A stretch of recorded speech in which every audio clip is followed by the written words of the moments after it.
It's real, the mic stays warm. Hosted by the dad with lots of charm. Insights are sharp and data silence already, and the joke's online.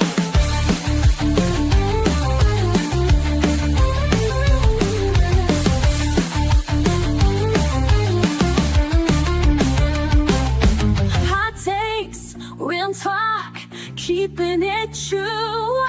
From high school halls to podcast cues, live and learn a lot. Turn it up, this show is hot. Grab your coffee, let's get into it. No filter, no fluff, just real talk. Let's do it. Ready or not, here we go. It's the time for Murphman to start the show.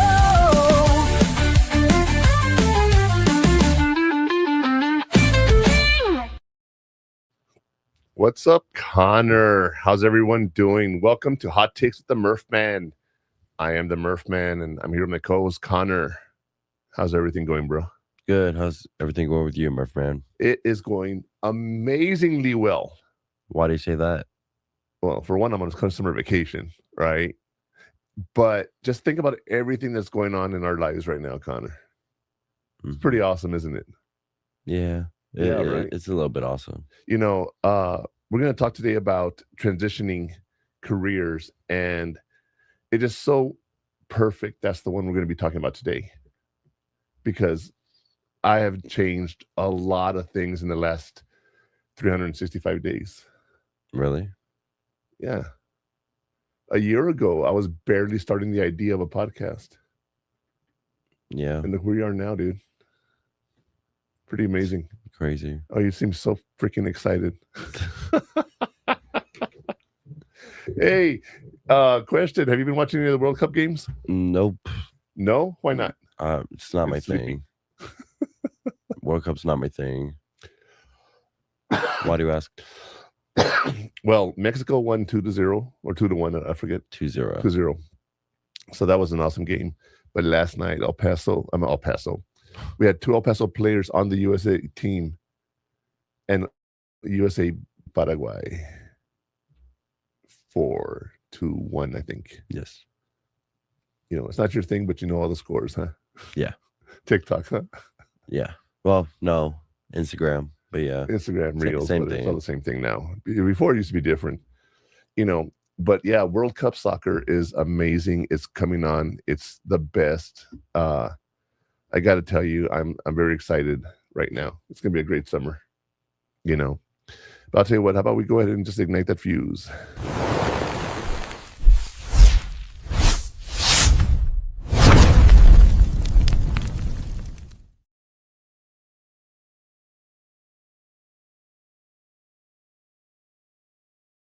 Transitions, right?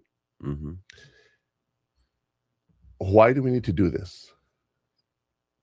Well, when you have career transitions, it's an entire change of everything that you've ever done. Mm-hmm. Okay. Like, I used to work at Kmart as a cart boy and a cashier and a floor person. All of a sudden, I'm in the Army. That's a career transition. And then I went from that, I went back to Kmart and Taco Bell for a month. And then went back in, different job, got out. And I've had a couple different jobs. I've had my counseling job. I've had my caseworker jobs. I've had my educator jobs. Lots and lots and lots of careers in my life. Is that a good thing or a bad thing? A good thing. How often do you think a person changes careers in their lifetime? 3-4 times. 3 or 4? Maybe. In my day, when I was younger, Mm-hmm. maybe 7. Damn. But now, you think about the millennials that are jumping ship. They change jobs. It's nothing about loyalty anymore. You don't stay in one place because you owe them whatever. You're literally just jumping ship whenever you want to go somewhere else. So it's probably going to be more than 7. But before, the average was about 7. And I could say I've had about 7 careers. Right now, I have 12 going on at the same time. Right? Yeah. You know, I'll talk about that a little later. But I do want to tell everybody that when you think about all this stuff, right? You think of all the different things that are going on in your life, and you tell yourself, I could never do that. Have you ever said that to yourself, Connor? Yeah, a lot. A lot. Really? Yeah. That's sad. I'm sorry to hear that. Okay. No, it's because you can do a lot if you just apply yourself a little bit more. I just don't want to. And you don't want to. That's why I say it's sad. Okay. Because it's not a thing of wanting to change or not change. It's just you don't have an interest in it. And when you don't have an interest in something, it's hard to move on.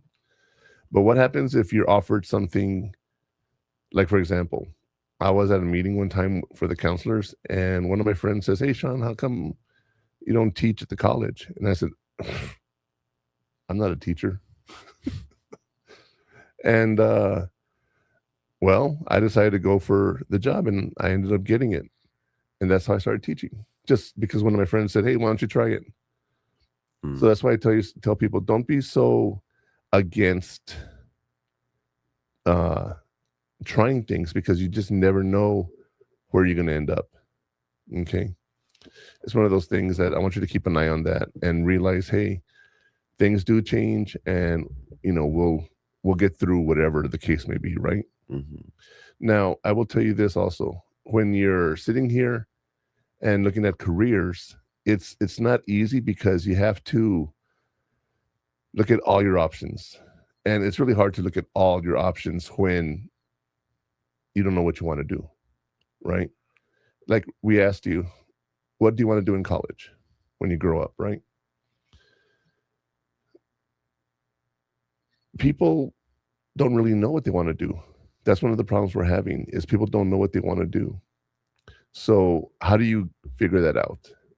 So that's what we're going to talk about today, Connor. We're going to talk about how everyone can look at the situation that they're in and decide that they want to change their careers. They just don't know how.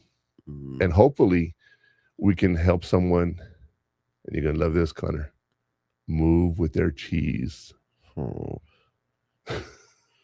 Every time, man. Every time. I got to tell you. All right, so I'll tell you, let's get to today's burn question.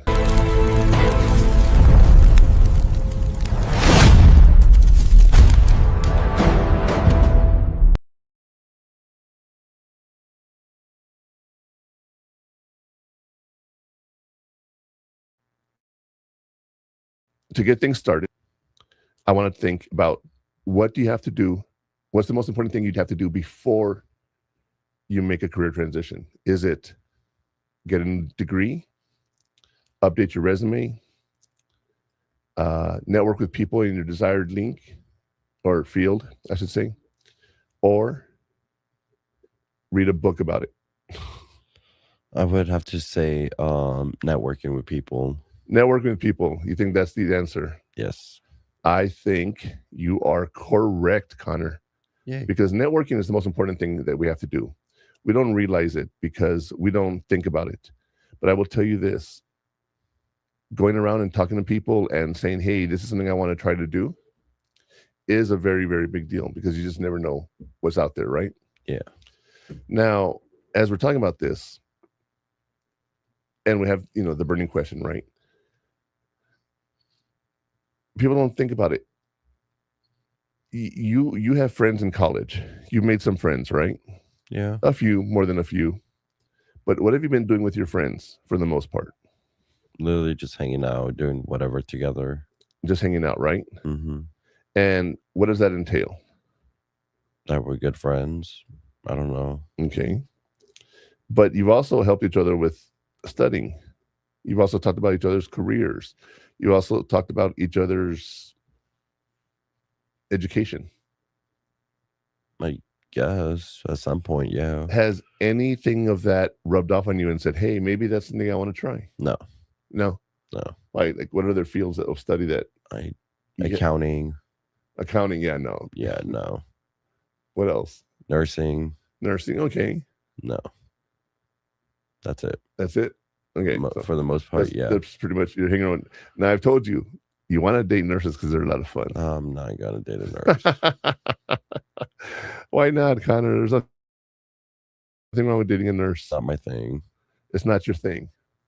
All right. It's not your thing. I love the way you say that. It's not my thing. But let me tell you, I've talked to friends and they've had jobs where I'm like, that is such a cool job. Like I had a friend of mine, he was an engineer and he came to Las Cruces to work on building a bridge. And hey, real quick, good morning to MBR. They just shouted out to us on TikTok. So I want to say hi to them. The engineer had this job where he came to Las Cruces to work for 2 to 3 years to finish a project. And once that project was done, he moved. He made a whole lot of money. Okay. He was younger than I was. He was well organized. He did great. And I look back on that, I'm like, wow, that could have been me if I hadn't taken the path that I chose, right? Engineering, I like math and stuff like that. So I looked at that and I'm like, hey, maybe that's something I could have done. And I regret not doing it. But at the same time, the path that's led me to where I'm at now, I don't regret at all. Really? Yeah. Because you know how many people I've helped as far as the counselor is concerned? Hundreds. Like, let's just say I had to get 60 new clients every 6 months. So if I didn't change anything, that means I had 120 people minimum that I saw, not to count my groups, not to count my parenting classes, not to count any of that. And I did that for 17 years. Damn. That's 4,000 people. I know I've helped several hundred. Yeah. So I don't regret my career choice at all. Now, do I regret not making as much money as I could have? Yes. Yeah. But is it all about the money? Sometimes. Well, there's a movie, and I'll tell you what. I'll remind me to come back to that after the break after hot takes, so I can get the movie. But there's this doctor, and he's a student, and he's a resident. He's going to go to college, right? And he is working as an orderly at the hospital just to get some experience. And while he's walking in the hallway one day, he's mopping, and this doctor is in a room, and they're having a patient that is having like a seizure or something. And he runs over and he tells the guy, come here, help us. You hold that leg and you're not going anywhere for the next 8 hours. Right? So the guy did what he was told. At the end of that, they're washing up and the doctor says, so, what are you? Oh, I'm trying to be a doctor, blah, blah, blah. And he's like, oh, are you in it for the money or to help people? And the guy goes, for the money. And the doctor, as he's shaking off his hands, and drying out, he goes, got some blood on your shirt, and walks out. To say it's not about the money. You're dealing with people's lives on a daily basis. So at the end of the movie, he bumps into that doctor again. And the doctor says, for the money or to help people? And the kid goes, to help people. Yeah. And the money. So when you can do both, that's great, right? Yeah. If you can do a job you love, you'll never work a day in your life. You ever heard that before? Yeah. Because you're working and you're not having to do anything, right?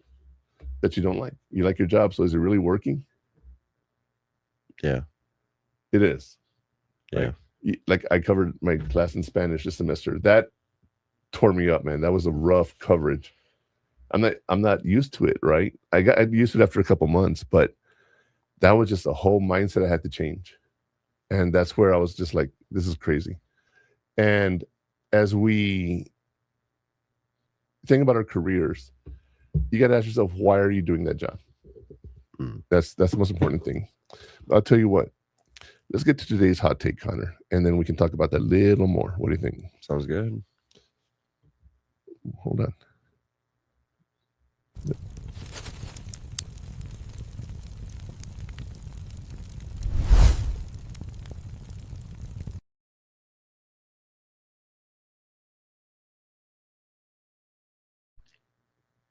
Value is the only relevant metric. The idea a dream job is a generational myth designed to keep you trapped in it. Okay. You're told as your parents, you need to stick in the job. You got to stick to it. You cannot change, blah, blah, blah, blah, blah. The real career goal isn't finding one your perfect role for, but developing enough transferable skill agility. All right. Transferable skills to jump successfully between 3 and 5 different industries over your lifetime. Transferable skills. What do you think those would be, Connor? Any idea what that means? Skills that could go from one to another job. Right. Like talking to people. That's a job that a lot of people need, right? Communication. Working at Taco Bell, I had to learn to work faster and as a team. Mm-hmm. That was an interesting job to me. I only did it for a couple months, but not because I quit. Well, I quit, but I can't say, well, okay, you tell me if I quit or not. We all got caught drinking there the weekend, and on Monday morning, I pretty much said, I can't stay here. I wasn't fired, but it was very awkward for me to be there. So you quit? Yeah. The manager got fired because he was giving us beer. But I quit. Do you think I really quit or got fired? Quit, right? Yeah. Do you understand why I quit, though? That was one of those things I had to walk away from. It wasn't healthy for me. Because you could have gone fired. Yeah. Well, I would have been fired on the spot like the manager was. Well, maybe not. You never know. Well, you if never they know. fired, no, I want you to think about this. I'm an underage person drinking alcohol at work.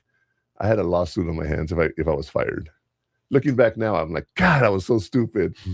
I should let them, fire me or whatever, But I'm not that kind of person, so I'm not going to turn someone in.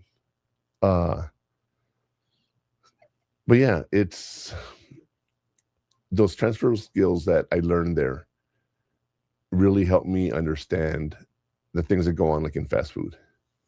So if I ever opened up a business in a restaurant, I'd be very wary about the people I work with, because you have to treat them right, and they treat their customers right. And they treat the customers right, the customers are happy, and then you can make some money as a business owner.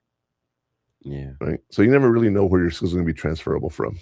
But I'll tell you what, when we come back from the break, let's go over some of these terms that we've been talking about, and we'll go from there. So we'll be right back. It's time for a break. Hot Takes with the Murphman will return after these messages.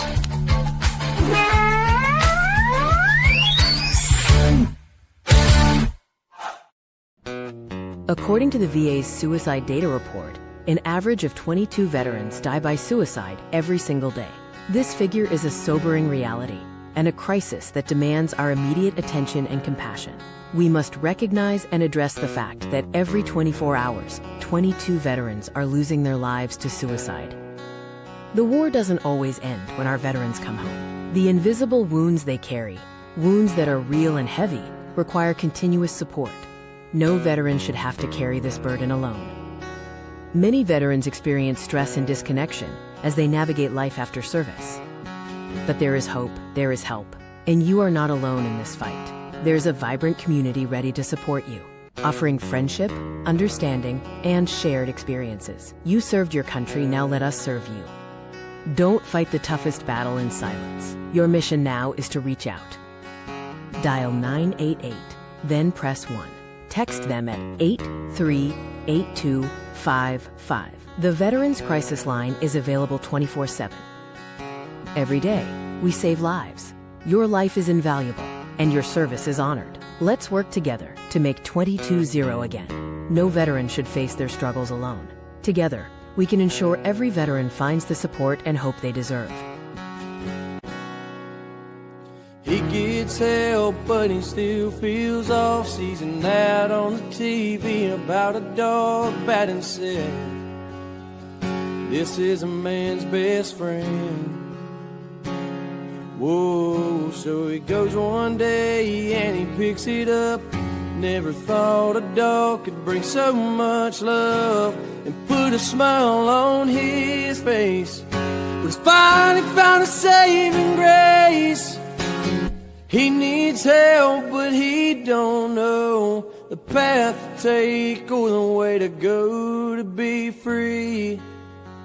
Put his mind at ease. We will help, 'cause we can't stand to see a soldier go to God by their own hands. We will do everything we can to make 22-0 again.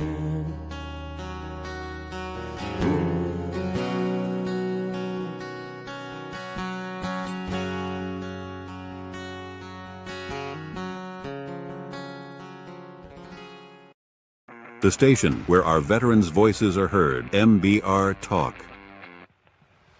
Hey, thanks for tuning in. Welcome, Quack. Program are those of the speakers and do not necessarily reflect the views or positions of any entities they represent. The web at mbradio.u.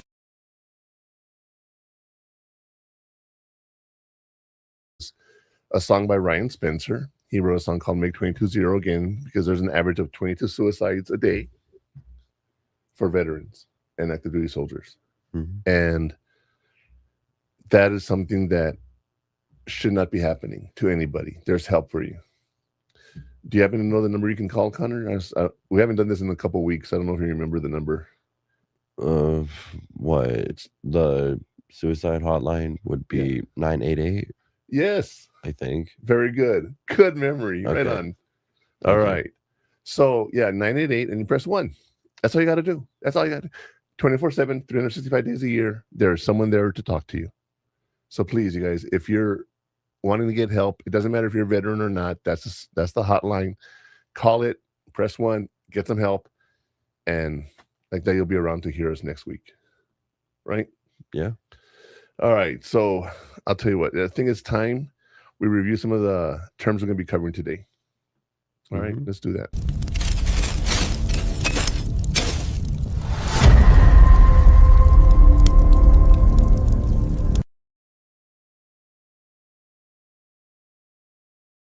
You guys, and laying down the coals. I want to clarify these terms so we can know what we're talking about when we start talking about this. But a career pivot is a strategic shift from one career path to another. Okay. Transferable skills, we already talked about abilities like communication, teamwork, and problem solving that apply across any job you ever get. And then you have informational interview, a conversation with someone in the field you're interested in and ask about their experiences. Do those make sense? Yeah, that makes sense. It makes a lot of sense, right? Mm-hmm. So yeah, it's one of those things where you ask yourself, all right, what am I doing here? What am I trying to learn here? So let's talk about that career pivot first.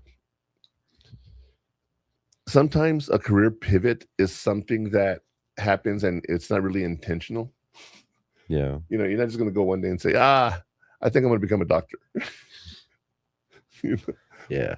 Now, let me tell you, I've had, you know the story. I had someone whose sister-in-law studied to become a doctor, became a psychiatrist, opened her own practice, right?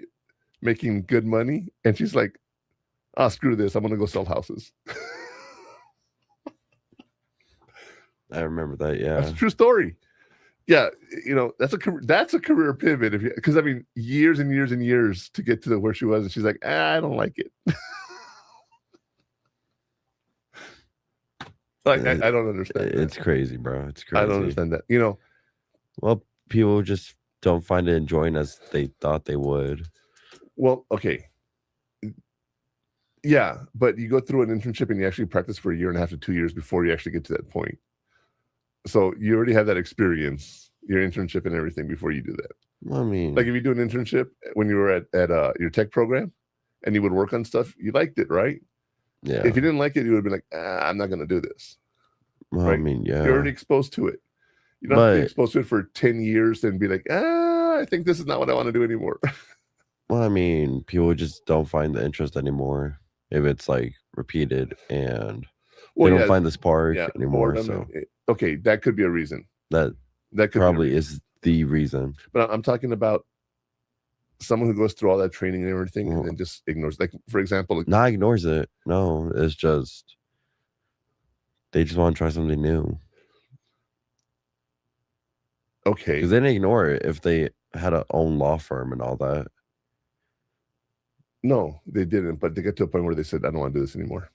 Okay. I did a career pivot. And what was that? I was a counselor. I don't do counseling anymore. Did I lose interest in it? No. No. Did I hate doing the job? No. No. So why would I walk away from something I've studied my entire life for? Since I was 19 years old till I was 46. I don't know. Well, might as well. When your mom died, I didn't want to do it anymore. Oh, well. Because it's not funny, haha funny. But as she was dying, I had a client who was dying. And they died the same week. Oh. So I had to deal with this family dealing with that, and I had to deal with me dealing with that. And it really, really hit home. And then after that, I had 2 more clients whose moms were dying. And I'm like, I can't do this anymore. I was helping them and everything, but personally, the toll it took on me was too much. It was too much. So I sort of walked away from counseling. Yeah, right? You could say that. You know, it's been 10 and a half years. Well, 10 years and 3 months since I stopped doing counseling. March 31st was my last day. Wow. Yeah. And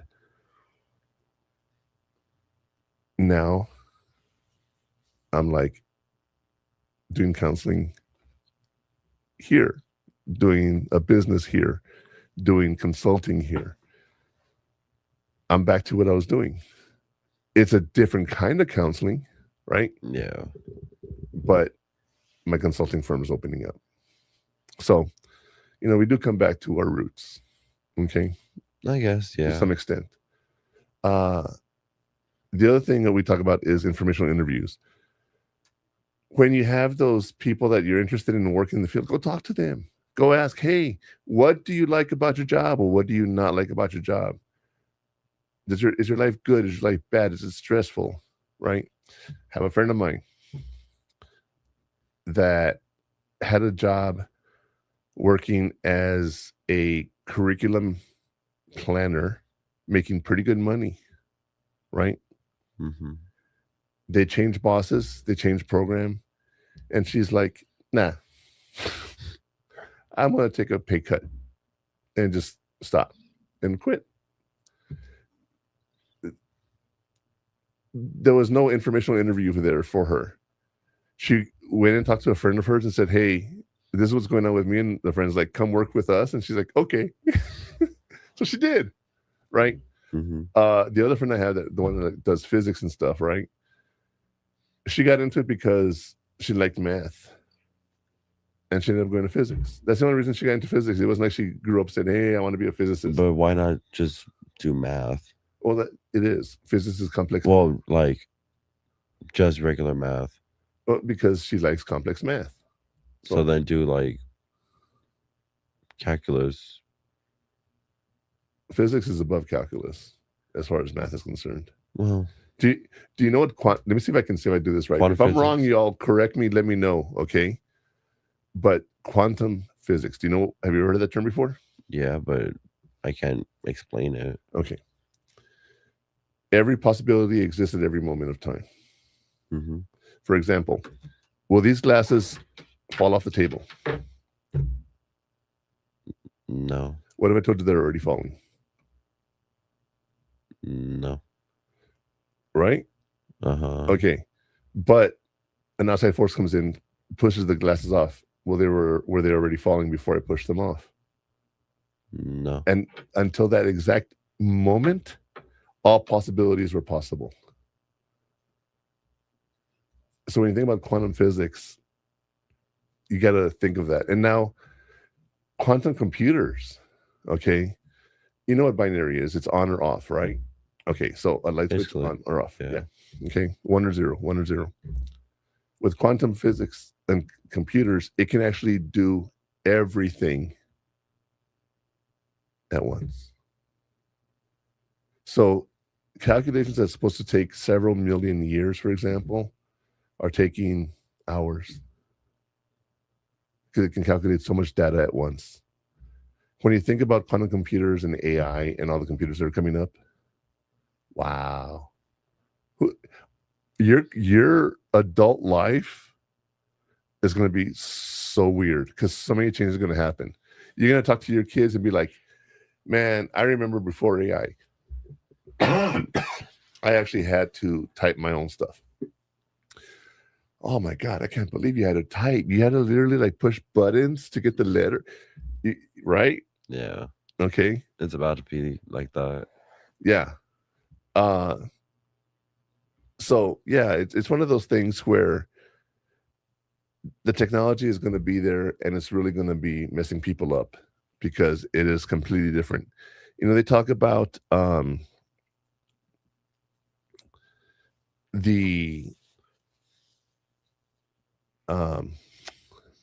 lost my train of thought.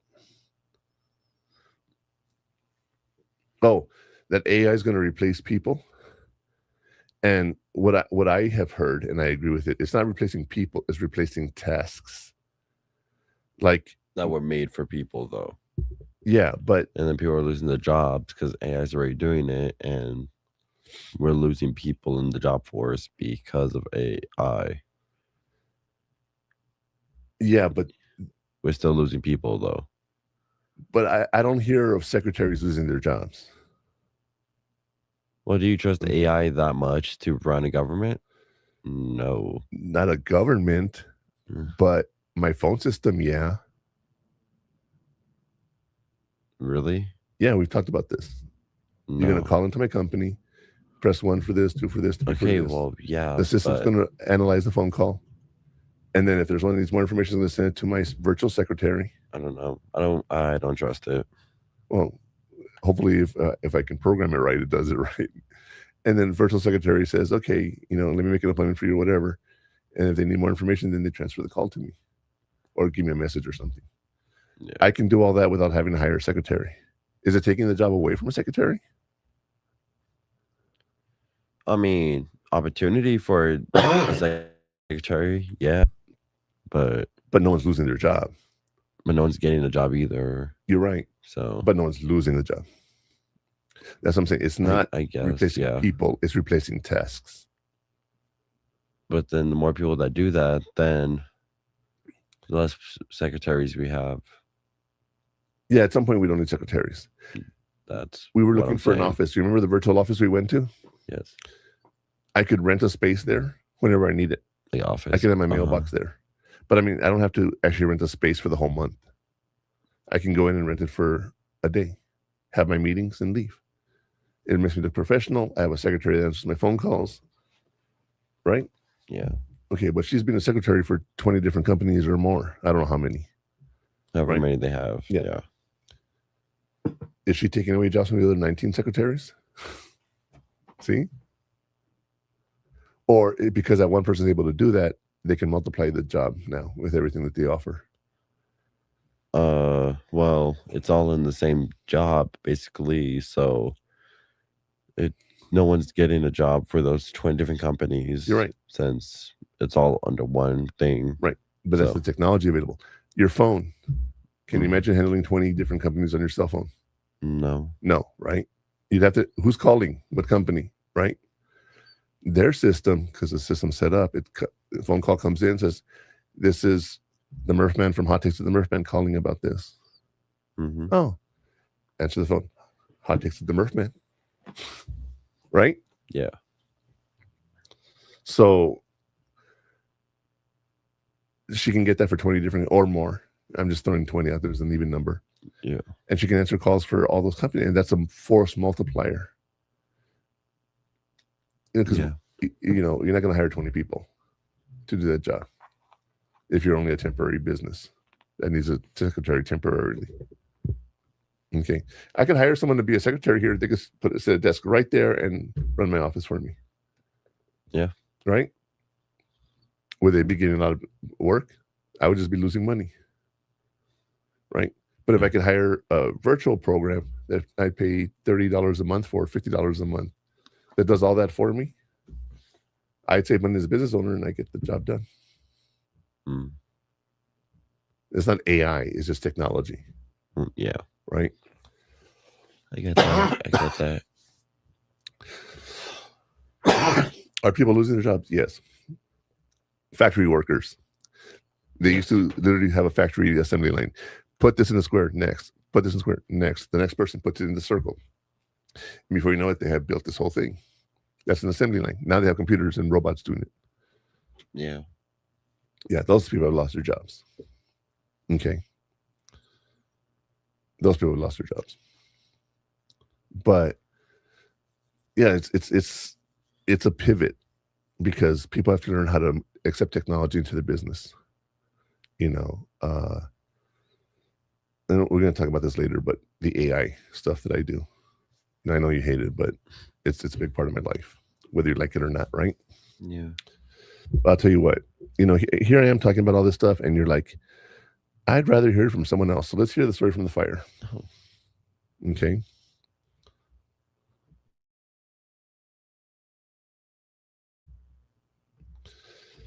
Raises are recognition, not rewards. And after years as a teacher, Jessica felt unfulfilled. She didn't get a new degree. She started by networking with people in tech on LinkedIn and doing informational interviews. And she eventually moved into a tech field because that was her interest. Mm-hmm. All right. Going from teaching to tech is a change. But when you're using technology and you're like, ooh, this is cool, I want to do more of it, then you can do that. Right? Yeah. So look at that and say, what career is interesting to me if I don't like what I'm doing? And let's talk about this. And then you can actually go into another career choice and do something about it. Right? Mm-hmm. Yeah. Again, I'm gonna talk about it in more detail later. Okay. But as we talk about this stuff, we're going to be able to see my progression in the last year. And I'm going to apply everything we're talking about. Okay. Mm-hmm. So let's go to our heat map and we'll talk about how we're doing all of this now.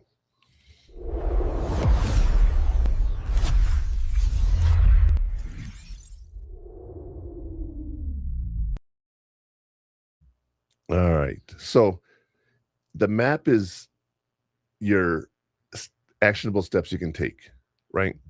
First one is identify your transferable skills. What are you good at and what can be applied to other fields? You know what I mean? Yeah. That's probably the first step, is understanding what you're able to do and what you're not able to do. Once you do that, then it opens up the career fields for you. If you hate talking to people, are you going to work at a mortuary? No. Well, what's that? A funeral home? Yeah. Well, I mean, you don't talk to much people.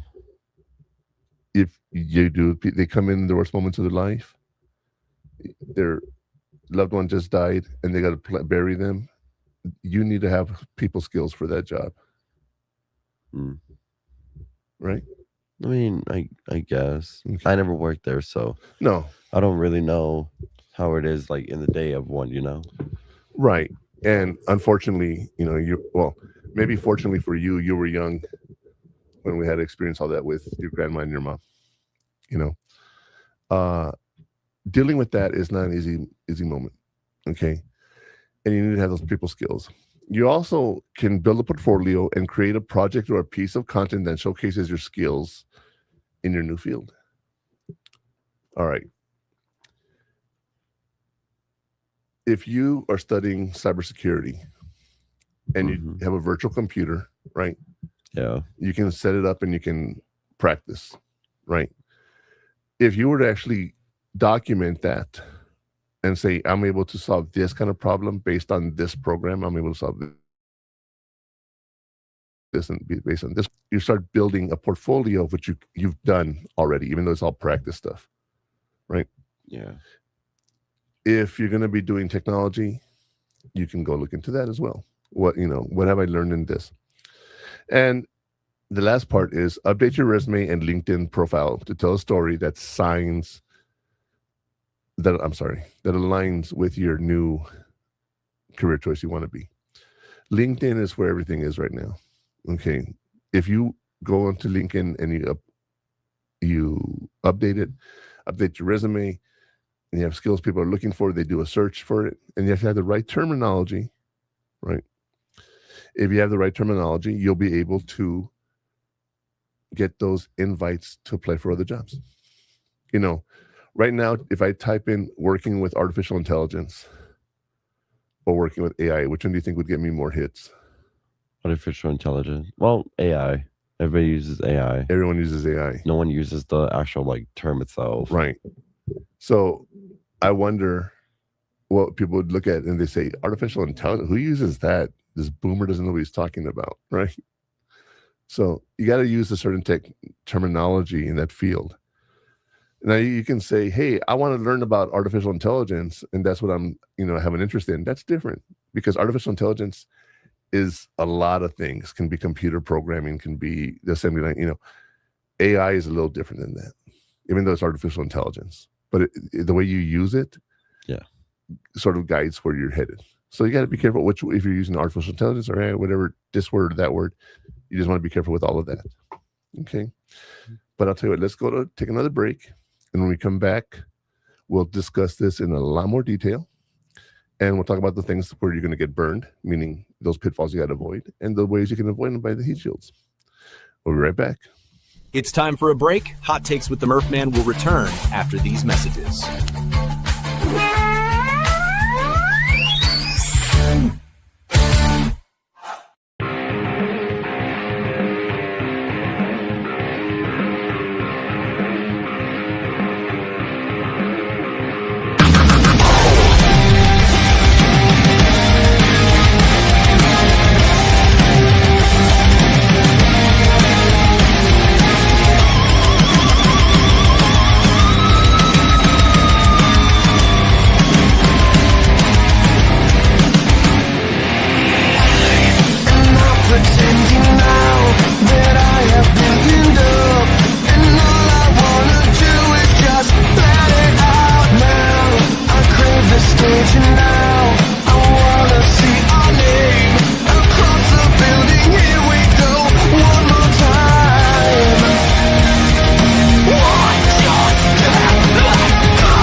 The station where our veterans' voices are heard. MBR Talk. Hey, thanks for tuning in. Welcome, Quack. Program are those of the speakers and do not necessarily reflect the views or positions of any entities they represent. The web at mbradio.u.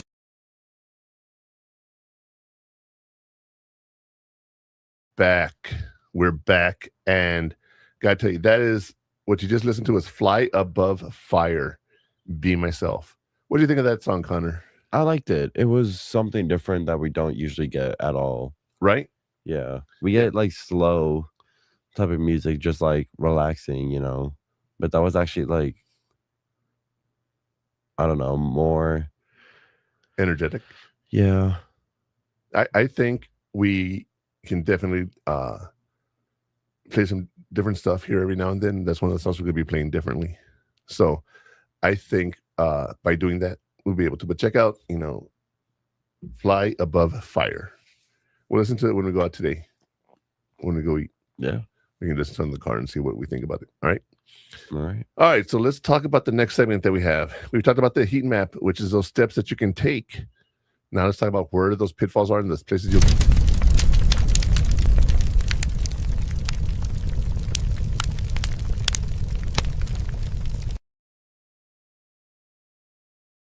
pitfalls that everyone actually has. Okay. One, thinking you need to go back to school. No, you don't. Back in my day, right?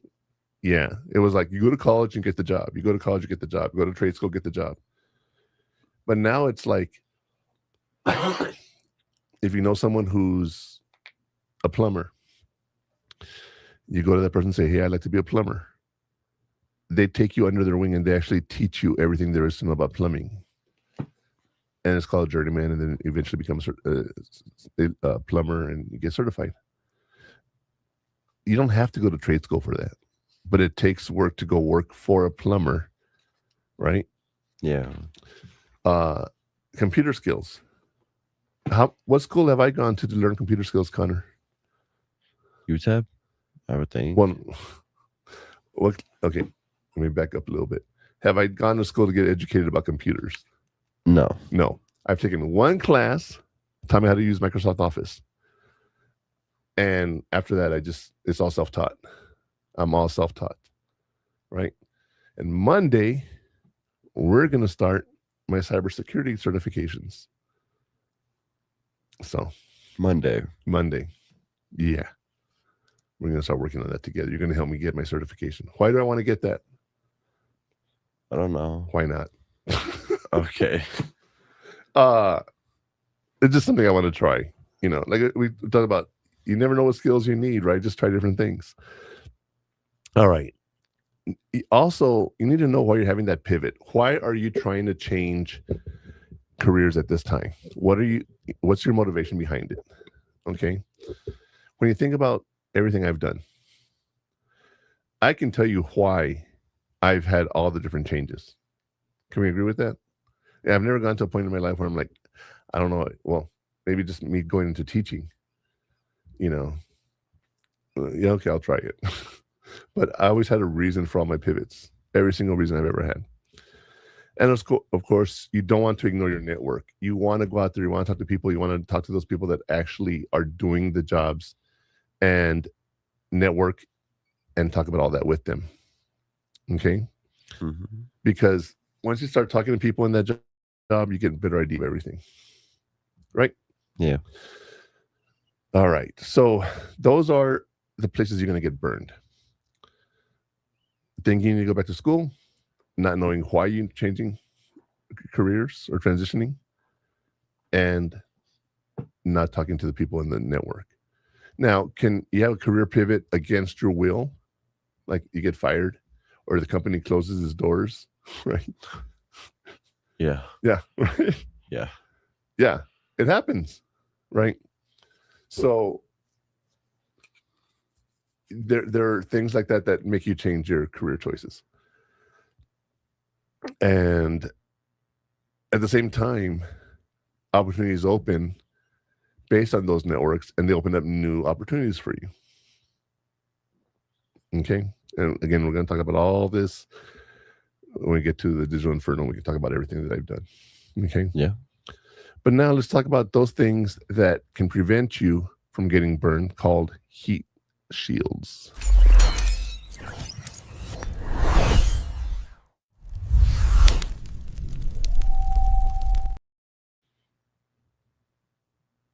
All right, the heat shields.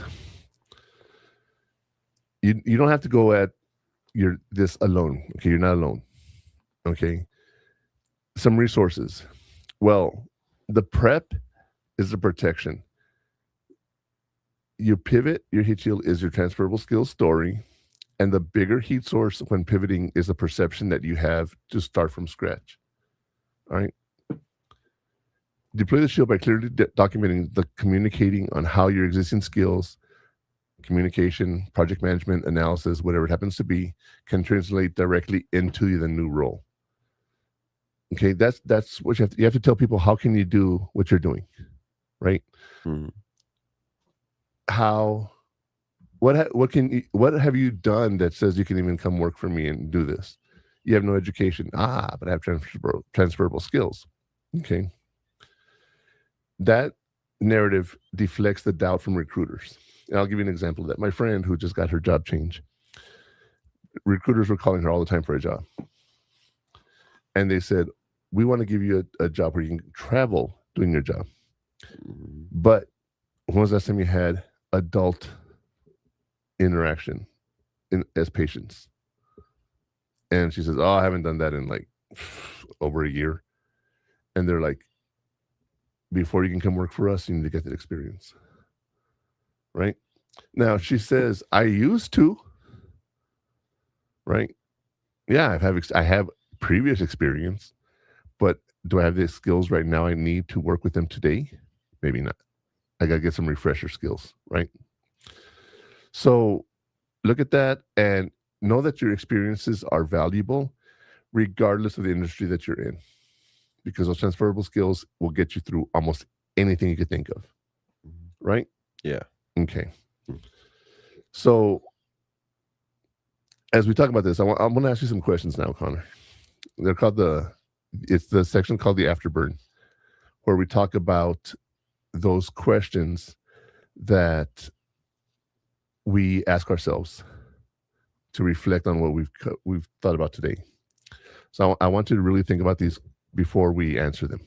Okay. Mm-hmm. So here.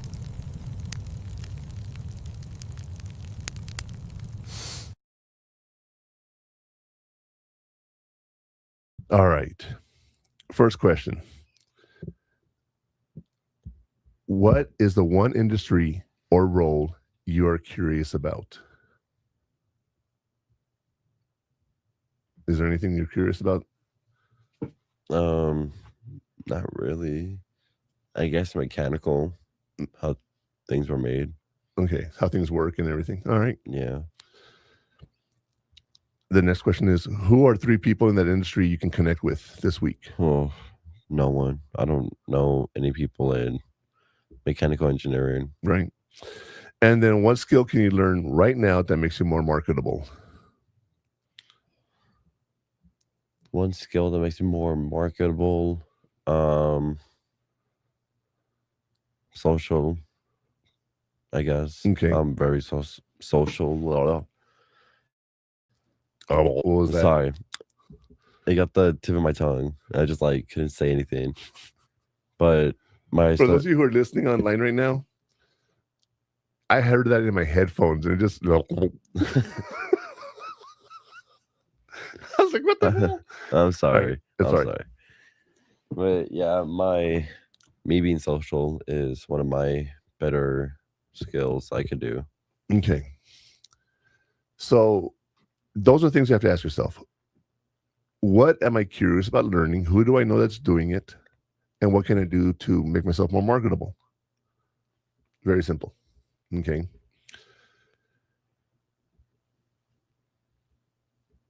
I have so many things I want to talk about this next hour that's coming up, because I've had so much happen in this last year, and I want to talk about that in more detail. I know you're tired of hearing it, Okay. Our listeners have not heard it, and that's who I'm here for, not them, not you. Mm-hmm. Right. Okay. So I'll tell you what, let's take one quick break. And when we come back, we're going to talk about the Digital Inferno and all the career choices that I've gone through. All right. We'll be right back. It's time for a break. Hot Takes with the Murphman will return.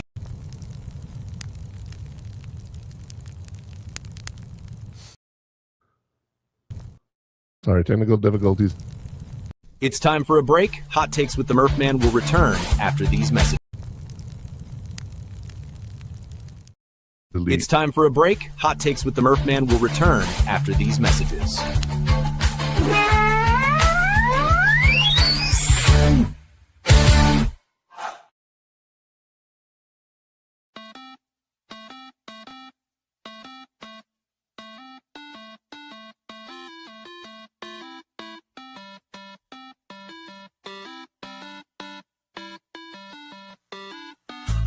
Down Lincoln again, droplets form against the windows, early morning light and shadows bend to colors, reaching for the lenses in my eyes which take them, turn them upside down, and though I do not know quite how, they will be turned right back around and spit back out.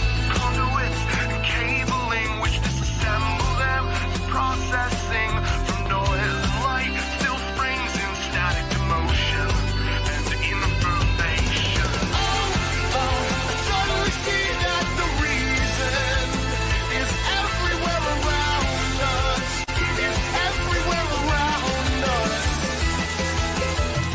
Bus stop standing on the corner, passengers are waiting, and I sit in silence, half asleep, and I wonder what they each are thinking. Woman with off-white woolen cap, the young man staring at the sidewalk where the tip of her umbrella touches to the ground. And the distance between strangers can sometimes be quite alarming, but today the bus comes to carry us together into the morning. I suddenly see that the reason is everywhere around us, is everywhere around us.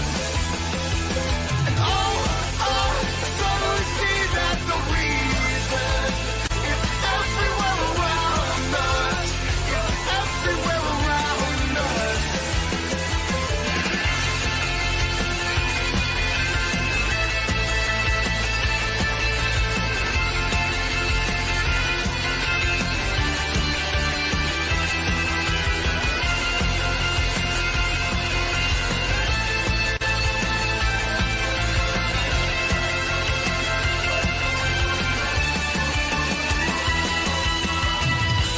Down Lincoln again, droplets form against the windows, early morning light and shadows bend to colors, reaching for the lenses in our eyes which take them, turn them upside down, and though I do not know quite how, they will be turned right back around and spit back out. Conduits and cabling which disassemble them, processing from noise and light still frames in static motion and information. I suddenly see that the reason is everywhere around us, is everywhere around us. And I suddenly see that the reason is everywhere around us, is everywhere around us.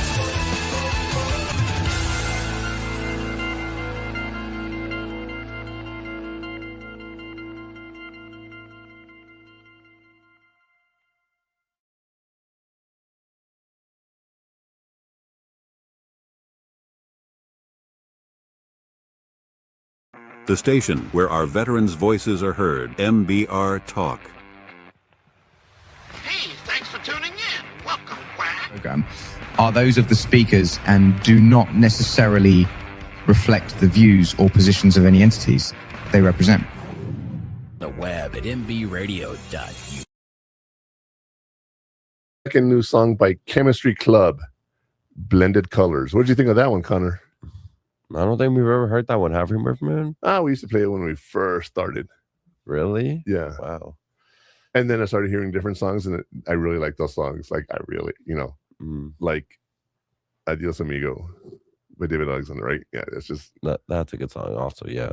The world's longest sniper shot. I said I'm going to change it up because we're going through so many changes here. And that's what I want to talk about this second half of the show today.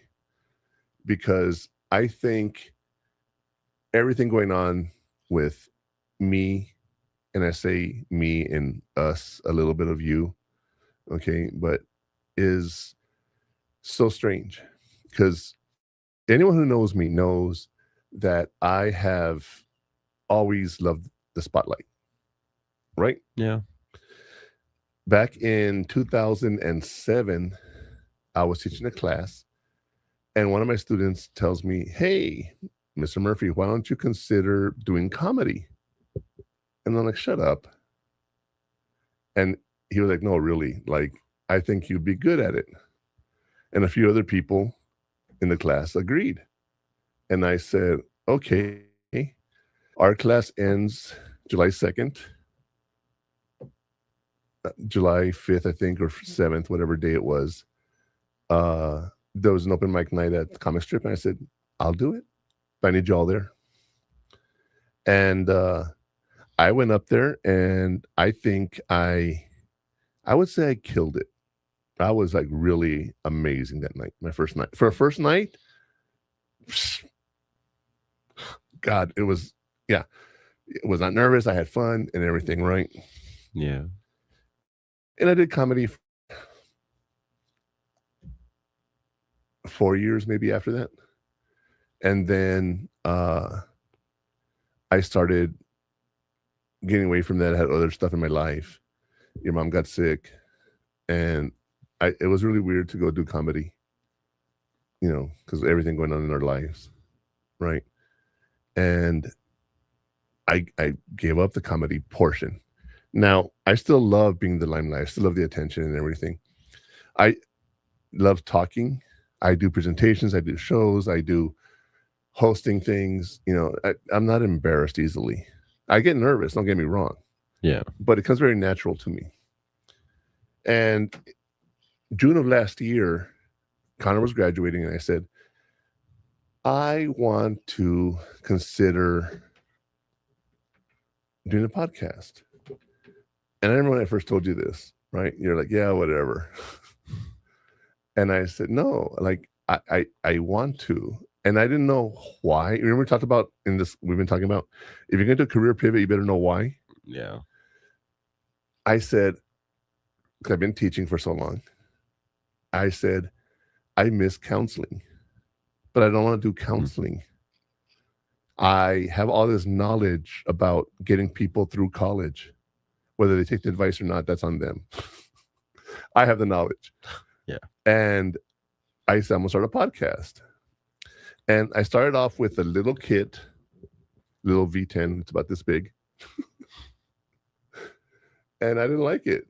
So I went up to the mono podcaster, and we used that one for a while.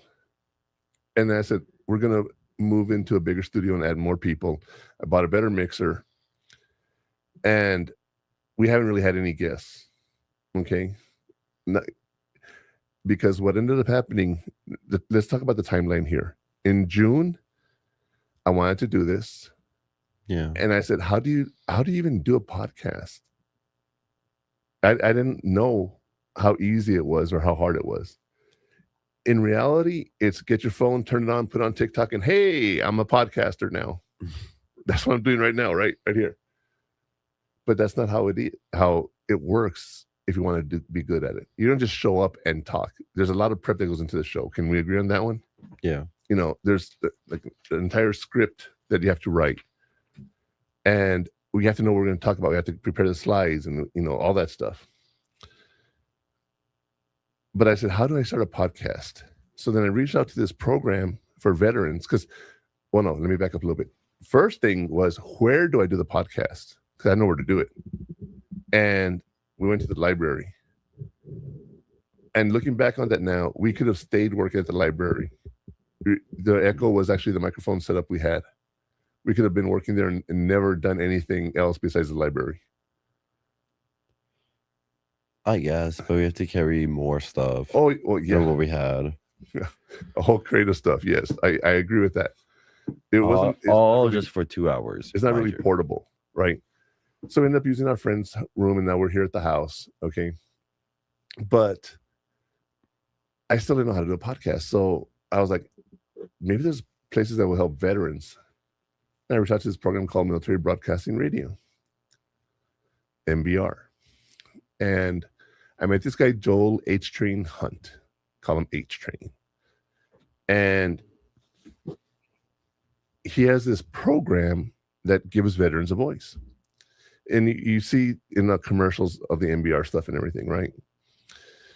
So I get with this guy the first time, and I actually call him up, and we're talking, and well, actually I didn't call him up. I had to sign up for a link online and went on my phone, and I'm sitting at Sonic talking to him, and he's like, yeah, we can definitely help you out. We'll give you the program, we'll give you the software that you need, we'll give you the training, we'll give you the editing tools, we'll give you all of that. I was like, give? As in, like, I keep it? It's like $70 a month. That's, that's a lot of money. So, because it's the summertime, I started working with him, and, I was ready to start the show. And do you remember the date of our first episode? I'm just curious if you remember. No. August 4th. Within 2 months, I had the show ready to go. Now, was it a perfect show? Hell no. No. All right. How long do you think it took us to get to a perfect show? We still don't have a perfect show. I don't think we'll ever be perfect. To get comfortable doing what we're doing, yeah, we're already there. Okay. That's what I mean. Yeah. When I say that, I don't mean like a 10 out of 10, like, oh yeah, viral, famous podcast. I just mean like where we didn't make any mistakes. And we've had a couple of episodes where we didn't make mistakes, and we've had a couple of episodes where there's always a mistake. Like right now, I was going back and forth between that one episode. My finger was too fat to be pressing it, right? Even though I'm right here and I can do it. Well, yeah, but you didn't know what I was pressing. Well, after like the second try, I was like, oh, okay, yeah. But the point being is, we still make mistakes. We're not perfect. No one's perfect. Yeah. Well, in the time that I was working with MBR, I was scrolling TikTok or Facebook Reels or Instagram, I don't know where, and I come across this thing called stream915.com, and it says, El Paso content creators, come and host your content on our platform. And I said, what's that? Right? And I went in and I typed in my information, and this was in July. I got no calls, no nothing. I decided to go to our friend's house, her studio, and I forgot all about stream915.com. In the meantime, I was talking to Joel on a regular basis, and all of a sudden, this guy calls me one day. We're driving home, right? And he tells me, hey, I'm Tony P from stream915.com. And I'm like, okay, right? And I got excited. Yeah. And he starts talking about what he can do and everything. And I was like, okay. So then we ended up meeting at McDonald's, and we signed a contract and whatever. But he asked me, how comfortable are you in front of the camera? I said, pretty comfortable. He goes, how's your interviewing skills? I said, pretty good. So he's like, all right. So first event we did was Borderland Roller Derby. And he's like, here, go interview the roller derby chicks. I'm like, hell yeah, I can do this. And it was supposed to go for 15 minutes. I went for 7. And I'm like, he's like, I thought you could do it. I'm not used to it. I'm good at it. I can do it. Well, after the show was over and everything, I asked him, I said, am I doing better than you expected? The same as you expected, or worse than you expected? Or I should say the other way around. I went worse, better, worse, same, or better? And he goes, oh, a lot better than I expected. And he's like, would you want to come in and do more interviews with me? Hell yeah, let's do it. So I started this thing with stream915.com. That's where you can actually catch all our premiere content and everything that we have, right? But I started working with him, doing events, doing art markets, building my interview skills.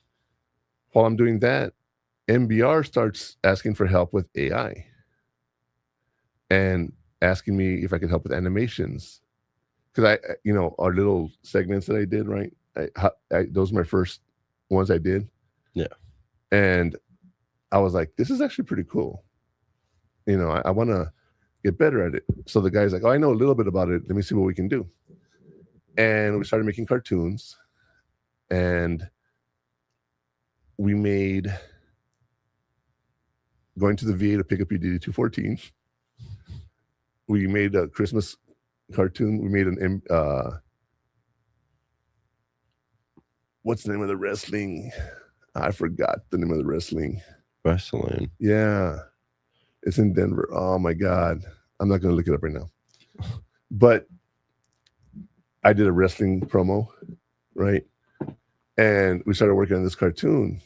And between stream915.com and MBR Radio and Hot Takes with the Murphman, my plans were full. I had no time. Come December, I said, okay, I'm getting used to doing all this stuff. I want to start my own business.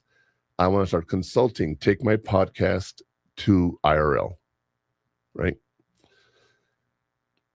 And I was setting it up when in January's meeting, Tony P announces we're opening a studio at the mall. And I'm like, couldn't you have done that 2 weeks earlier? Because I just spent thousands of dollars on everything, right? And so he opened up at the mall, and I said, I'm going to help you out. I'm going to open up and do a Vibes in 915 podcast on Sunday nights from 4 to 6. And I want to be a DJ too. So I'm going to have a radio show, the 915 Mix, every Wednesday at 6 to 8. Right? And I've been doing it for 3 months now. Pretty cool. In that time, I took over a Spanish class in February. And it consumed my time, and I could not work on animations with MBR. This past mid-May, I started working on it again, to get it done. Mid-May, yeah, like the 18th, probably. Yeah, maybe. And I was able to finish up that video. And Monday, I'm actually going to have it debuted, Connor, on I want to make sure I get her name right. Lean Into Legacy is her name of a podcast. So you can check us out on mbrradio.us. Check out Lean Into Legacy with JJ. And it'll be at 5 o'clock Mountain, 7 o'clock Eastern. And you'll get to see the premiere of All Dogs Deserve Dads. But right now, I want to play a trailer for you real quick, just to give you an idea of what I'm talking about.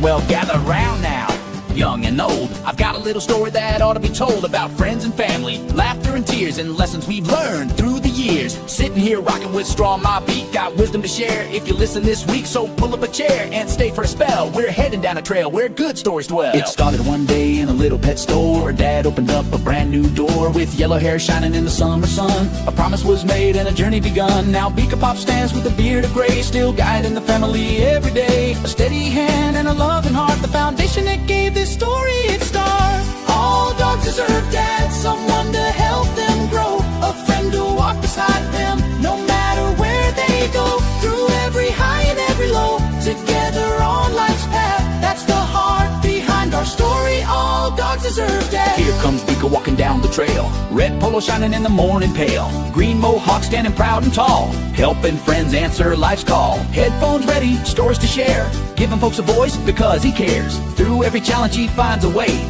bringing hope to another day. Then a puppy appeared in a cardboard box, big floppy ears and a heart like a rock. Baird was loyal from the very first day, never once leaving Beaker's way. No bear spirit watches from above, floating on clouds with endless love. Halo shining and wings spread wide, still Welcome to the show, crew. Let's do this, Marley. Let's Because old dogs deserve dads. That was Stitch. That's what they call her. I think it's his granddaughter or something. Oh.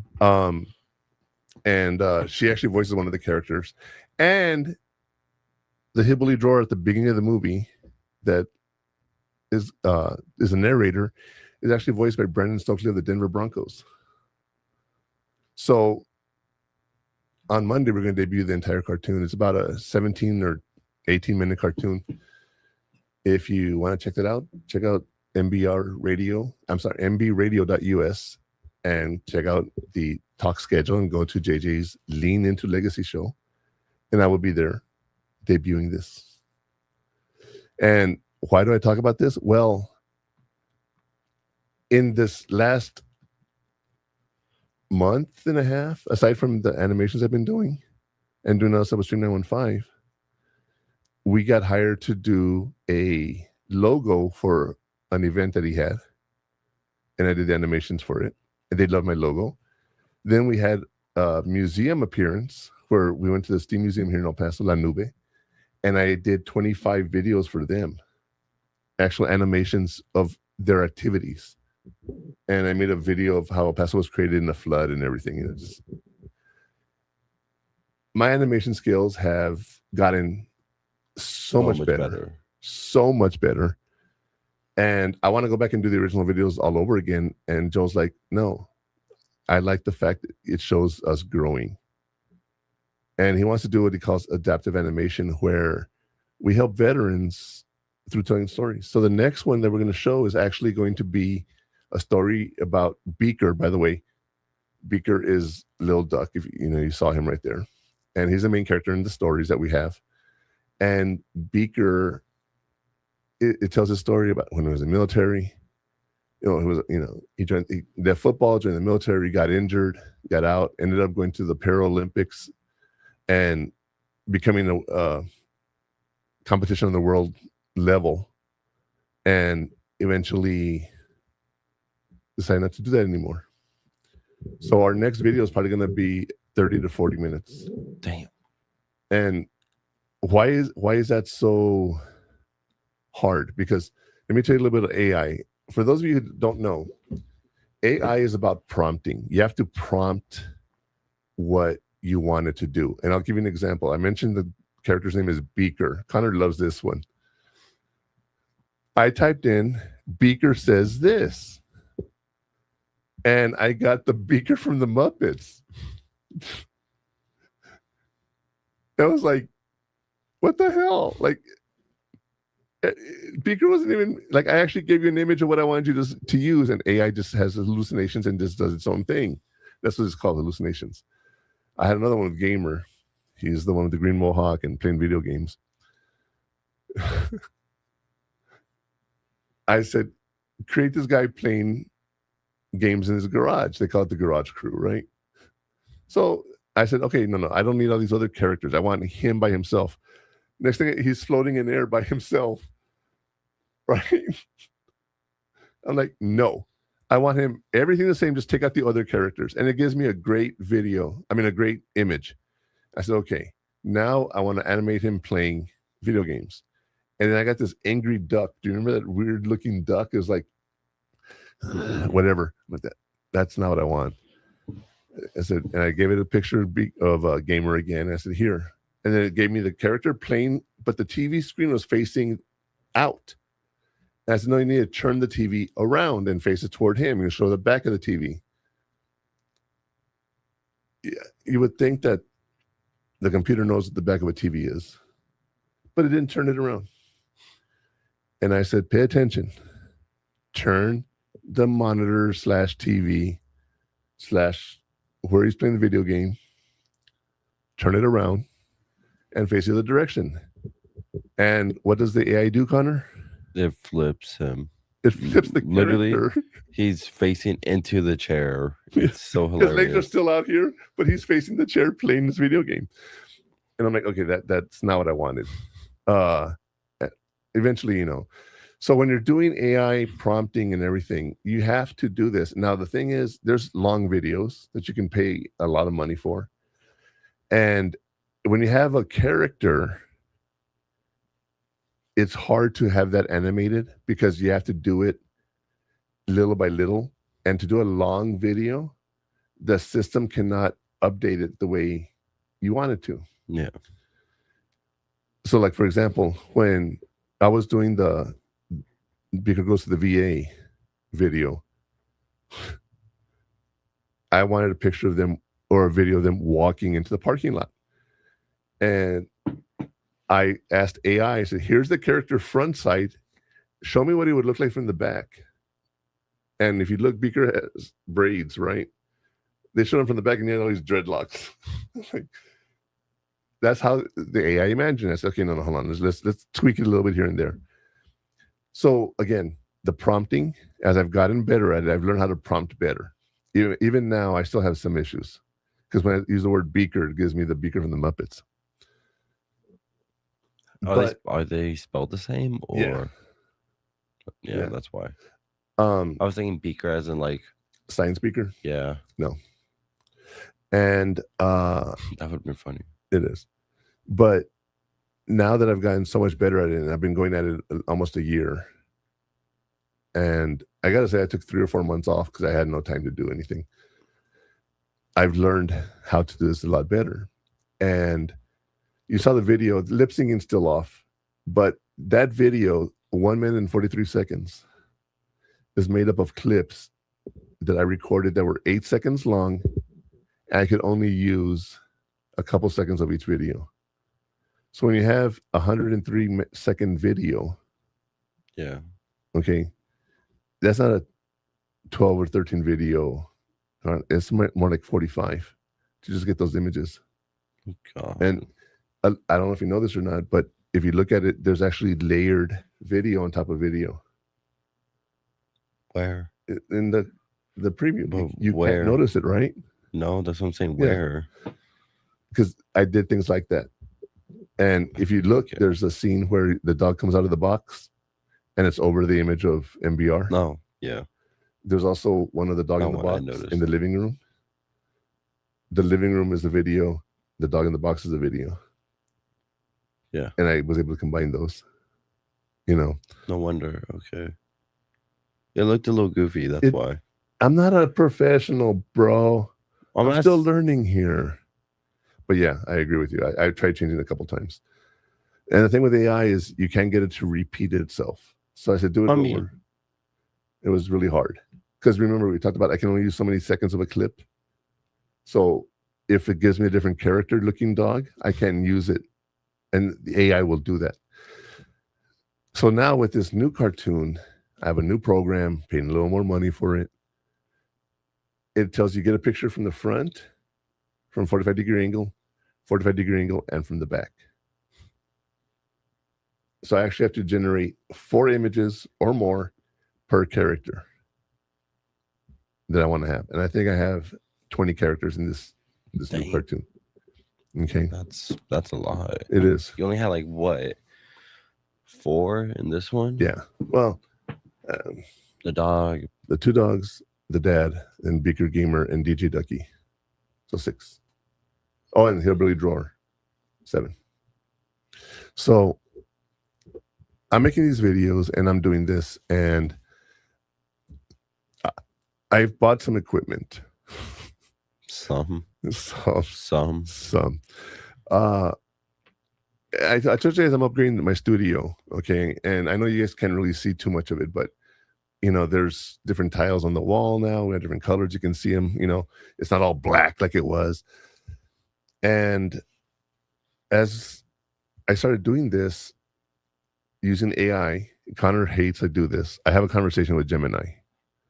And I could do it when I'm going to bed, or I can do it while I'm driving. I'll say, hey, Gemini, I want to do this. Can you help me do this? And it says, sure, Sean, what do you want to do? Right? And I said, okay, here's my list of equipment that I have. I said, and when you do AI, you have to keep it on the same chat. So I said, keep this and be aware of this list when I talk about my equipment. If I say my microphone, it's this kind of microphone. If I talk about my mixer, it's this kind of mixer. So, okay, what could I do to upgrade this? And it started giving me ideas.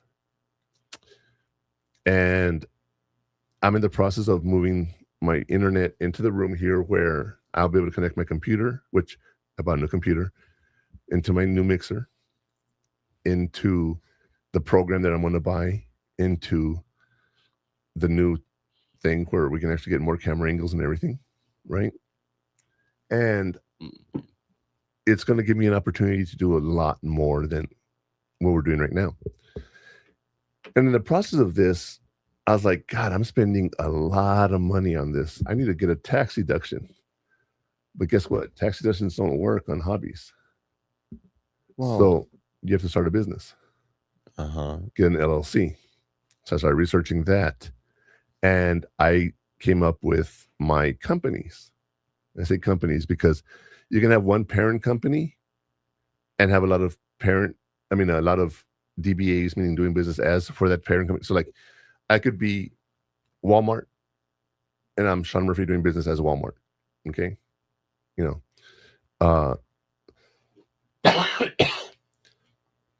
Doing business as Sam's, So there's LLCs that you have and they're parent companies. And then anything under that is all tied together. So I have 7 branches, or 6, I should say, 6 or 7. One of them is my Aztec Animations, which is my animation company. Then I have my Porter Studios, which is the studios we're in right. I have my Phoenix Post House, which is my production. I have my Hot Takes with the Murphman, which is my podcast. Then my consulting firm is Borderland Strategies, right? Yeah. And that, I was like, okay, that covers everything I'm doing right now. And I can get my LLCs as a Texas veteran. By the way, if you're a Texas vet, you get your LLC franchise fees and all of that free of charge. Okay. So if you're interested in doing that, reach out to us. You can reach out to me at Murphman at purehottakes.com and email us, and I'd be happy to give you more information on that. Or go check out your small business development centers or SBAs around town, wherever you're at. But I'm going to form the companies as LLCs instead of DBAs because LLCs are protected. DBAs are not. So like if one gets sued, they protect it from each other. There's all these little loopholes of taxes and I'm not a lawyer or a CPA. I'm still learning how to do all this. But I am able to create this company. And at the same time with stream915.com, they're like, hey, let's go out and do events. Let's work with this party hall. And I said, well, what does the party hall want to do? They're like, well, he wants to do comedy shows, trivia, and bingo. And I'm like, oh, I used to do that. And he's like, I know. I told the owner, and the owner's like, let's get together and let's do it. So I said, okay, so now I have to add trivia, bingo, and DJ into this whole thing. But it doesn't really fit into anything. So I have to create another company called Borderland Entertainment. I'm going to have Badlands Trivia and Blazing Bingo, right? And by doing this, I started another portion of my career where I'm going to start owning my own trivia program, my own bingo program, DJ and hosting parties, and karaoke. So I'm waiting for my LLCs to form so I can buy my equipment under the new umbrella. And I have so much going on, but I'm loving it because of everything that's been happening over the last year has been so interesting. Because a year ago, I had zero experience with AI. Some experience hosting, some experience comedy. But now I'm opening my LLCs and I'm becoming a businessman. And hopefully my consulting can take off as well. But right now I'm going to focus a little bit more on the trivia and the bingo. Because that's easy money and quick money. Yeah. You know. And that is one of those things that I am going to be doing because it's something I want to do. And as you think about careers and everything, think about that, and when we come back, I'll tell you a little bit more about where this is going. Okay, so I have one more song for you before we go. Stay tuned. We'll be right back. It's time for a break. Hot Takes with the Murphman will return after these messages.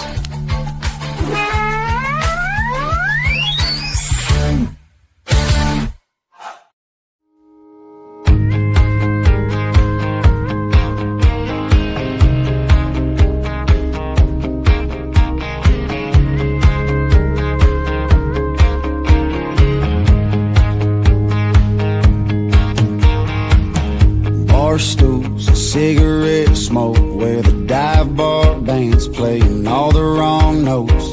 Them dollar bills still hanging on the wall. This ain't no place for her kind at all. She had them red bottoms on in this blue collar town. There's only two reasons why girls like her come around. She either took a wrong turn back in Austin, or she's looking for love cause she lost it. We was two flames burning, red wine and bourbon, leaning on each other for a little southern comfort, just trying to set the mood right under the neon moonlight. She was chasing that freedom, love a man, leave him, trying to make her mine by the end of the night. I'm a good line away from her number, trying to keep her from being single this summer.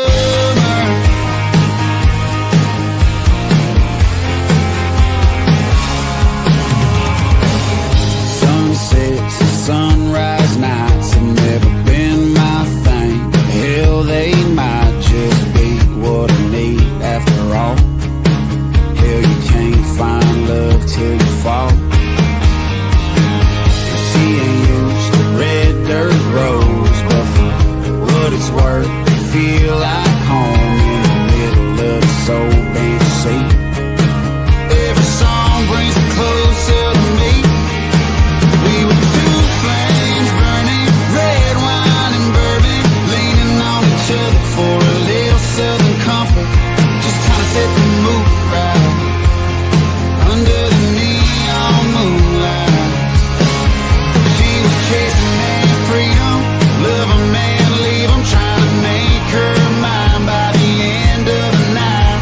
I'm a good line away from her number, trying to keep her from being single this summer.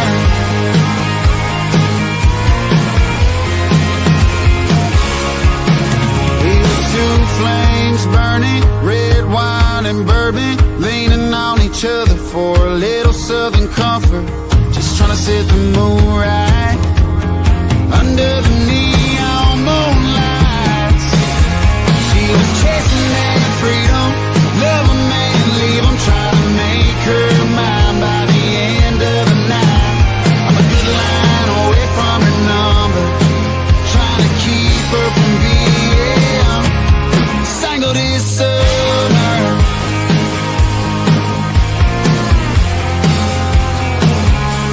Single this summer.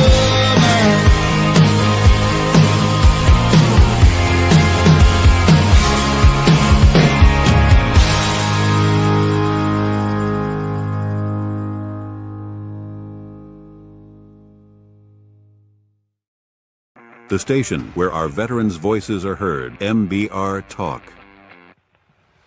Hey, thanks for tuning in. Welcome, Quack. Program are those of the speakers and do not necessarily reflect the views or positions of any entities they represent. The web at mbradio.u. At Oakley with Single This Summer. I love the fact that I'm going to stop her from being single this summer. I love that. It was a cool song. It's country. It is what it is. I like it. Suck it. Anyway. Okay. Going back to all this, like I said, as I've discussed my career, my chances, my forward momentum and everything, I have not stopped doing my regular life. I'm still a dad. I'm still a teacher. I'm still a professor at the college. You know, I'm in relationship. I have friends. I have everything. And I'm throwing else on top of it. Am I doing too much? Yeah, a little bit. And a year ago, when I spent hours at my desk and obsessed about this podcast, and you said you're doing too much, I said, because I know where it's going to go. I didn't think it was going to go this far. Let me make that very clear. But I told you then, it's going to go somewhere. Something's going to happen with this. You did tell me something like that, yeah. And now I'm not obsessing as much as I was. I'm working on creating a business. When you create a business, it takes some business. Take some time. You can't just walk in and say, I want to start a business. There's permits and licenses and everything you have to get. Mm-hmm. And so I am spending a lot of time prepping, doing stuff, preparing, obsessing to some extent, but not as much as I could. And you know, my boss at work was like, are you going to leave us? I said, oh, no, I'm going to be here for forever, for at least 5-6 more years so I can retire. And then when I retire, be like, okay, I'm done. Right? But I can keep working doing this. And hopefully the trivia night, the bingo night, and all that kind of stuff that I do, I can keep doing because those are fun. They're a lot of fun, setting up the bingo and the trivia. And I have a whole method of doing this. It's not just going to be like, all right, let's do questions, you know. And I've told you about this. I'm going to do the shootout, 15 seconds or 20 seconds per question, multiple choice. Knock that out quick, 3 minutes, done. Right? Oh, yeah. 5 minutes and be done with it. Then I'm going to have the fill in the blanks. Then I'm going to have the drag and drop. And then I'm going to have the survival mode, where if you get one wrong in the round, you're eliminated. And if anyone finishes out, they get a prize if they actually go to the 15th round and not lose anything. If there's a tie, you know, it's the Western theme, right? Badlands trivia. We have a deck draw where you have to go through a deck and you have to pull out high card, you know. So everyone's going to have their own deck, and it's going to be shuffled randomly, and they're all going to pick a card and see who wins. So it's a very interactive game. Same thing with bingo. I have that as well. And if I start hosting DJ parties, I'm not a DJ, make this very clear, but I have Spotify and people can say, this is the kind of music I want to play. And okay, I'll make you a playlist. Done. Right? When I was, what's it called? An announcer through football games, I had my playlist of line dances. Yeah, I remember. Right? The cheerleaders loved that. Some songs. Oh, yeah. But I'm saying I played songs that they wanted me to play. So, yeah. Yeah. So when I played their songs, they're like, well, they would go out and do line dances and pretty, you know, it was fun. So I said, okay, I can do this. I can be a DJ. And now somehow karaoke came into the picture. And I'm like, I can't sing, but people do.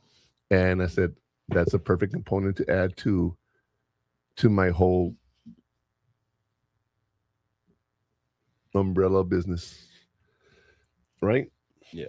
And I ordered my business cards this morning for all my companies. Well, let me rephrase that. I haven't actually pushed order yet because I want to make sure my companies all are formed before I start doing it, you know. But with the Richards I've already done, that should be good. And the thing is, all of this and my studio upgrade, which, by the way, talking to Gemini, I asked it, how good is my home studio? And they said, or I say they, like it's different people, or it's different voices in Gemini. But Gemini says that I'm in the top 5% of home studios now. Because it's not that much home studios. Well, also, there's a lot of podcasts that have them in home studios. And they just sit on their couch in the living room, and that's all they do. Way around that. We have acoustic tiling. We have internet, computer, we're spending thousands of dollars. Trust me, it's more than an average home studio. And as we're doing all this, I have this guy over here next to me that's like, this doesn't involve me, right? I said, no, it doesn't. It has nothing to do with you. And I said, if I ever start a charity, that's another down the road thing. I said, hopefully you can keep running the charity when I'm gone. Because doing that is something that is, again, we go back to helping people that have always helped. So I want to be able to do scholarships and stuff like that. And so I'm going to ask, I haven't asked you this, right? But what should our scholarship be called? Don't ask me about names. The Borderland Scholarship? No. No? Should it be for media people? Should it be for psychology people? Should it be for education people? Or just a general everybody? There's a lot of things I want to do. And the point I'm making is, don't limit yourself to say, I cannot do this or that, because I'm telling you right now, not just you, our listeners, everyone can do this. Everyone can go out and do this with them, with the right planning and everything. So if you're interested in doing something like that, go reach out to your small business development centers, small business associations, make a plan on what you want to do. Hell, get AI and start asking it, what can I do? So, and let me tell you how this works too. This is if I win the lottery, okay? I asked AI, what is something that I could do at the mall or have my own business? I have several business plans that I've actually wanted. I just don't have the money for them. But this one was a video mapping program where I would be able to set it up in a way like laser tag, but it's actually shooting things on the wall. And I can change it up every time. I can make it kids games. I can make it a penguin throwing snowballs, right? And to set up the whole studio with all the walls that are sensitive to the targets and whatnot, what do you think the startup cost for that would be? Couple $1,000 probably. Couple thousand for a whole setup? Yeah. Give me a number. You say a couple thousand. You're talking about $2,000? I'm talking about like 20. 20? 20? That doesn't even cover one of the weapons. Oh. Think high. Think high. Like what? 580? No. I said high. That is high. That's not high. I looked into it. Oh, how much? 1.5 to 2 million. To start something like a Dave & Buster's or something like that is expensive. But to do the technology that I want to have, some of it has to be created. And there's companies that can do it. It's not like it's that hard. But there's companies out there that can do it. But to buy the equipment, the licensing, everything, you need about $2 million. And one of the problems I have is I don't have any experience in business, so they're not going to let me start that until I have a business. So I can start smaller and work my way up. But imagine having a airsoft range. We saw that in San Antonio, remember? Yeah. How stupid is that? 4 airsoft guns, and you shoot at cans or whatever targets they have, and they give you stupid little prizes, right? Yeah. There's a carnival game at the mall. That's all it was. That's all it was. And I was like, that's such a simple business plan. But I don't do simple. I see that. But yeah, it's to do what I want to do. It's 1.5 to 2 million to do it right, to get the space, because it's like a $10,000 a month rent minimum. So there's things like that you have to do. Your insurance, you have to get the supplies. There's, if I win the lottery, I'll have the money for that, right? But I would actually pay rent a year in advance and pay for all my equipment. You could lease it, which is probably the smarter thing to do financially. But I would pay for everything. So for at least a year, I'd have my business. And at the end of the year, I'd close down if I didn't make any money, which I doubt. I think since I do the lot plan, I think I'll succeed. But Yeah, $1.5 to $2 million. So if there's someone out there right now that wants to start this and is interested in sponsoring this with me and being an angel investor. Angel investor? Sorry. That's what they're called. What's that? Angel investor is the people that come in and they're like, here's the money. I'm watching it for the cartel. Go do a business. I don't know where the money comes from, right? Okay. But there's people that have money and they make it work for them. Like, for example, I wanted to go buy a house. There's groups of people that buy houses. You've heard this on, you haven't heard about it? The government? No. That's why prices are so inflated, because you have all these companies buying all the small properties, fixing them up and trying to sell them at a higher rate. And it's all become for profit. So there's hardly homeowners now. They're all owned by businesses and everything. Yeah, I saw that. Our old house is owned by a company that's renting. We passed by yesterday at our old house. They changed it up. They changed it up big time. A lot. They got the grass, put in cement. They're putting replacing with awnings turf. up. They had an awning. They changed the color of the house from brick to gray. Yeah, what blue? It was like a little light gray blue. It was like blue grayish now. Anyway, I don't even know. It just looks weird. It does. I don't like it. Neither do I. But there's things like that people are investing in. And as we've talked about this podcast, it's been, what do you do to get through college? Now we're moving on to becoming an adult, finances, starting businesses, and everything of that nature. Okay. So it's a lot more detailed on things we're going to be talking about now. And I'll share my journey with you going through this. I will share my information with you. I will continue to do everything we're doing here. And if you're interested in any of this, you can reach out to us at murphman@purehottakes.com and definitely do that. You can also call us at 915-201-0887. And you can call us and be happy to talk to you about all that stuff if you're interested.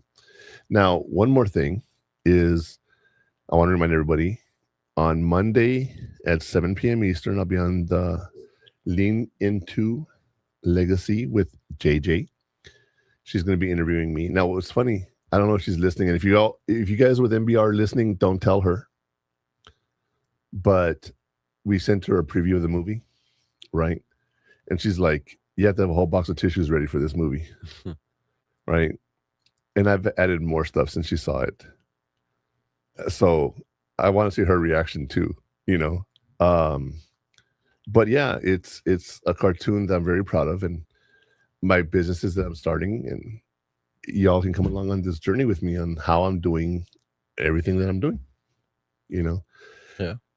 But before we wrap the show, I want to take one more break, and then we will come back and finish up. So y'all, see you in a little bit. It's time for a break. Hot Takes with the Murphman will return after these messages.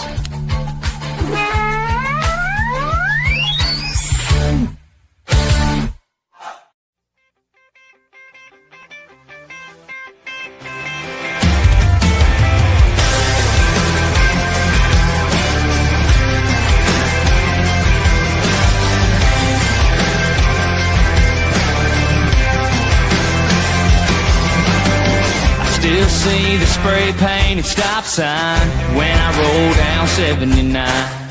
The drag marks behind that mini mart ain't faded after all this time. Every man fly from Georgia to California's got a boy with a rebel heart. Stories in every small town scar that by a good old boy taking it way too far. Somebody had to drink too much and crank Hank way too loud.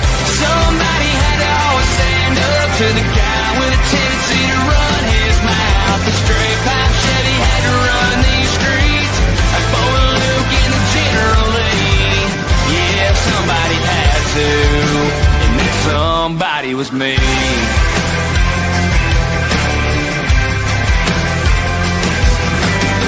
There's still ruts on Ridge Hill Road, and muddy cans we tossed out the window. String bikini on a limb by a swimming hole. That's a story that'll never be told. cigarette butts and a busted bottle sitting by that old burn pile. This town was nothing without us, tearing it up every once in a while. Somebody had to drink too much and crank way too loud. Somebody had to always stand up to the guy with a tendency to run his mouth. The straight pipe Chevy had to run these streets like Bo and Luke in the General Lee. Yeah, somebody had to, and that somebody was me.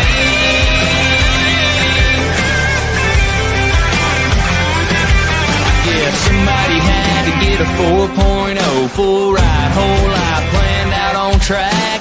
Somebody had to make a touchdown pass, win state front page, name written in black. But somebody had to drink too much and crank way too loud.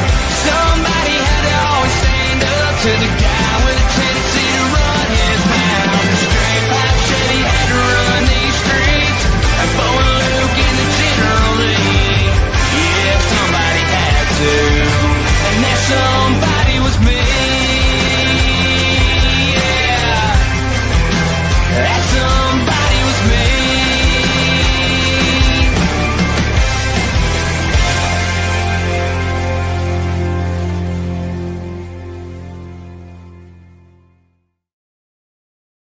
The station where our veterans' voices are heard, MBR Talk. Hey, thanks for tuning in. Welcome, Quack. Program are those of the speakers and do not necessarily reflect the views or positions of any entities they represent. The web at mbradio.u. Back. That was Dawson Edwards and somebody had to. Somebody had to. And you know, Connor was like, I'm not really a big fan of country. And I said, I don't care. I am. Right. But well, if you guys like the songs and you prefer country or you prefer rock, you prefer different kind of stuff, send me a message at murphman@purehottakes.com and I'd be happy to talk to you about it. But before we end the show, I want to go over our final burn of the day. So stay tuned.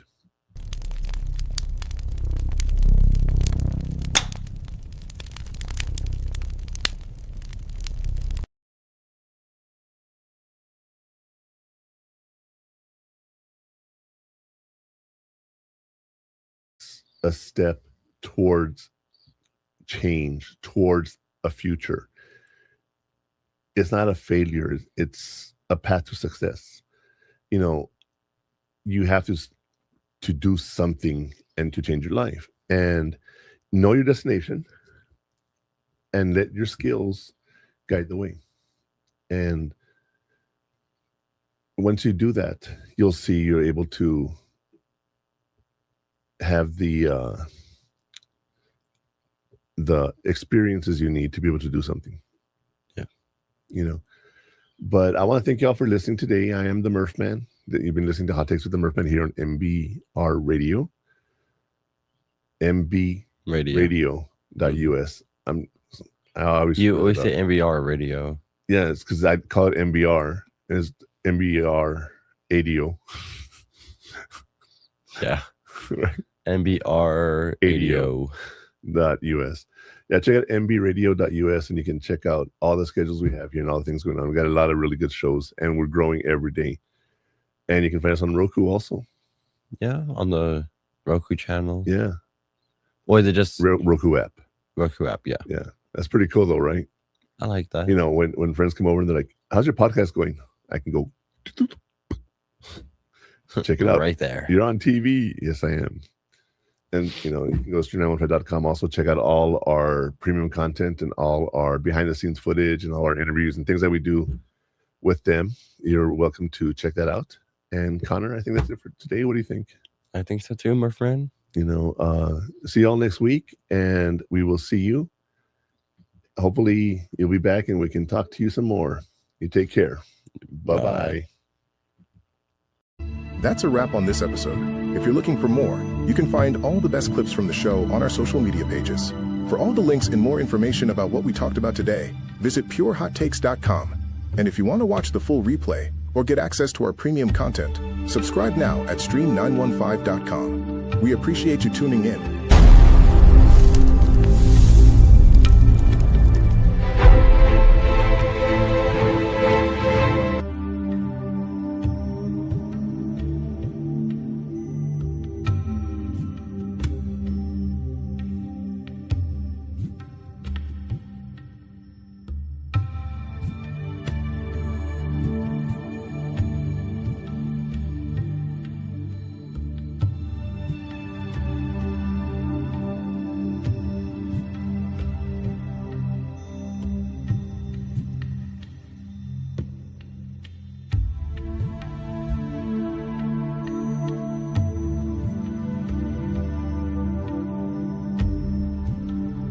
Ladies and gentlemen, thank you for tuning in to Military Broadcast Radio.